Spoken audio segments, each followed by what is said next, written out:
In the 21st century, successful use of technology for teaching and learning demands major changes in teaching and organizational culture.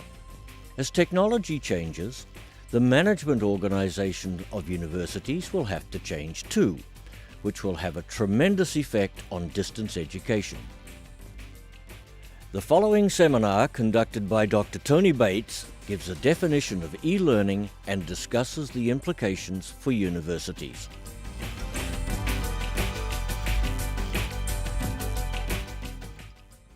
What is e-learning? Well, I have a pretty broad definition of e-learning. All computer and internet-based activities that support teaching and learning, and that includes on-campus students as well as distance students. So any way of using a computer that can support teaching and learning. And in fact, what we have is a spectrum or a continuum of e-learning. At one end, we have face-to-face teaching with no e-learning, but even face-to-face teaching basically has a technological base. The technological base of face-to-face teaching is the classroom. And in fact, we have massive campuses built, which is basically the technology supporting face-to-face teaching, but it's not electronic technology, it's bricks and mortar. By far the biggest use of technology for teaching around the world in post-secondary education is as a classroom aid. What I'm using at the moment, PowerPoint presentation, is a classroom aid. You get better handwriting, you can see it more clearly than 10 years ago, because I would have come 10 years ago with those horrible transparencies, smudgy ink and so on, but I wouldn't have changed anything in terms of this is a lecture. And if Rip Van Winkle woke up after 800 years and walked into this room, he knew exactly what it was, even though the technology may have changed. We haven't changed the teaching situation. Yet 80% of all use of technology around the world is basically to support classroom aids like this. WebCT, which is one of the main platforms, did a survey, and that's where I got the figure from. They found out that 80% of WebCT use, which is an online use, is to support classroom teaching.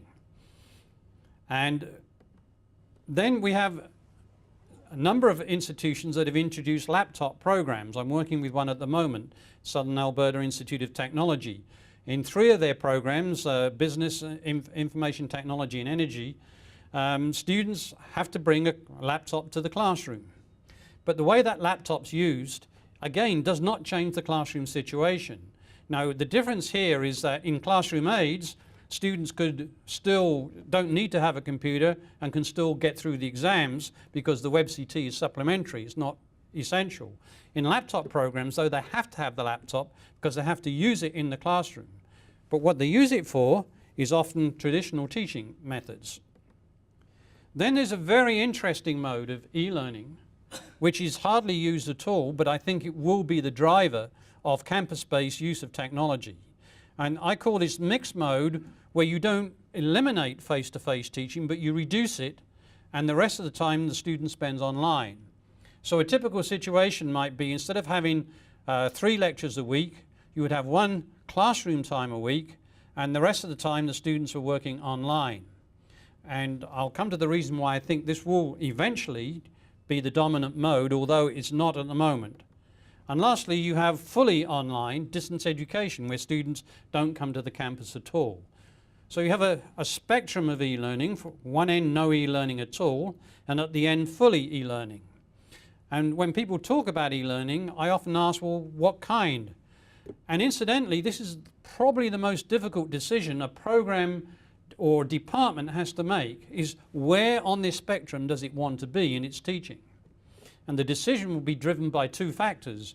One is the nature of the subject matter, because some subject matter doesn't lend itself very easily to fully online.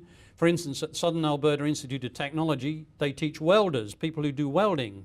Well, the argument there is we can do some of welding, fault finding online, but we actually can't teach the welding. They've got to have the equipment in their hands in order to learn the skills. Whereas other programs can put everything online without any loss in terms of the knowledge and experience. In fact, it can be better taught online than in a face-to-face environment. So the nature of the subject matter is one thing that will determine this, and the other is the target group, what kinds of students you're trying to get at.